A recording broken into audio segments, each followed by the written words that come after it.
Have you ever heard of the word murmuration? It's such a cool word. So the other day I was on the beach and some folks came up to me and were asking me what kind of birds I was seeing, and I pointed out a really large group of tree swallows. And the woman said, "Oh, it's a murmuration." I mean, there was like 700 of them. In the bird world, a group of swallows like that, doing what they were doing, is called a tornado. So it's when the swallows all group up together and then kind of swirl around and then drop really quickly. These weren't dropping so quickly. That's a little bit different. It's something that they do in the evening time, the official tornado. So oftentimes when people think of a murmuration, they think of a large group of birds moving together as one mass. And when I got into this a little bit more, when I started digging into what actually is a murmuration, it's super fascinating. So most of us think of the visual display when we think of the word murmuration. We think of all those birds moving together, right? Typically starlings. However, the word actually comes from the sound that the birds make. So think of the word murmur, right? So murmur refers to something that we hear, and officially, when I looked it up in the etymology online, or etymol online, it's an amazing website. So the word comes from the Sanskrit meaning crackling fire, which is so cool. It's kind of the sound that the leaves are making below my feet right now. Or the Greek word to roar or boil. And in the 1400s, it started to shift more toward a low continuous noise, a grumble, or a complaint.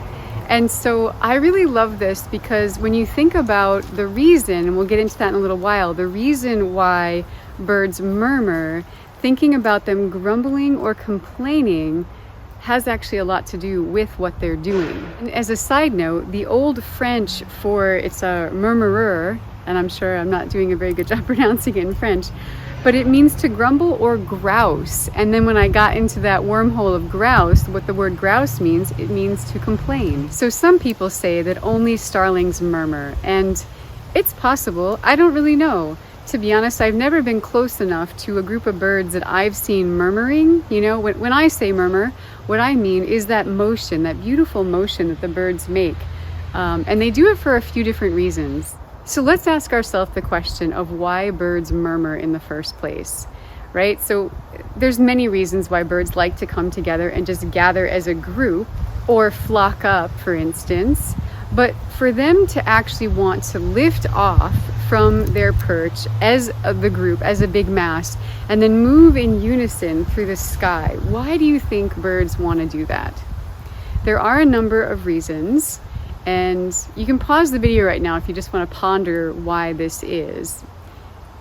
But if you'd like to know, keep going. So one of the reasons is for predators. It's to avoid predators. So when the birds move in a mass like that, if a predator's trying to attack one, it can't pinpoint that one bird. And that's something that predator birds will do, is they'll try to hone in on a sick or injured or unwell bird. But it's really difficult, if not impossible, to do that when there's a whole mass of birds moving quickly from side to side and up and down and all around. So that's one of the reasons why birds murmur. A lot of people see the murmurations happening at dusk, and this is a favorite time for some of the smaller raptors to go hunting, like the falcons and the sharp-shinned hawks, the kestrels, all those kinds of birds. They love to hunt right around dusk.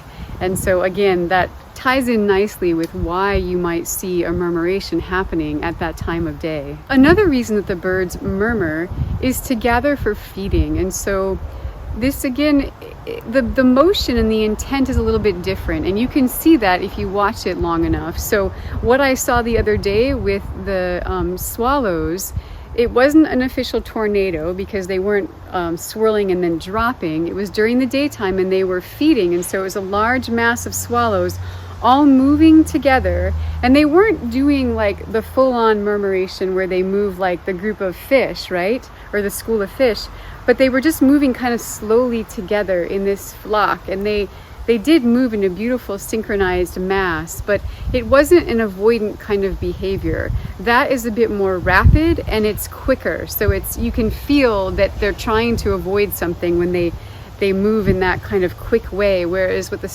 swallows were doing was more slow and gentle, and they just kind of stayed in one area and then would sort of morph and Yeah, it's like a big giant amoeba moving across the landscape. So I was working with a group of my master's students the other day, and we were all working on individual projects together as a group, super fun. And my project, I was looking at flocking behavior and how birds flock. And so when I started researching that, I found this really incredible, just awe-inspiring video of a group of Dunlins who were murmuring. And I've never seen anything quite so spectacular. And if I had to say, I would say that it actually rivals some of the murmurations that I've seen starlings make.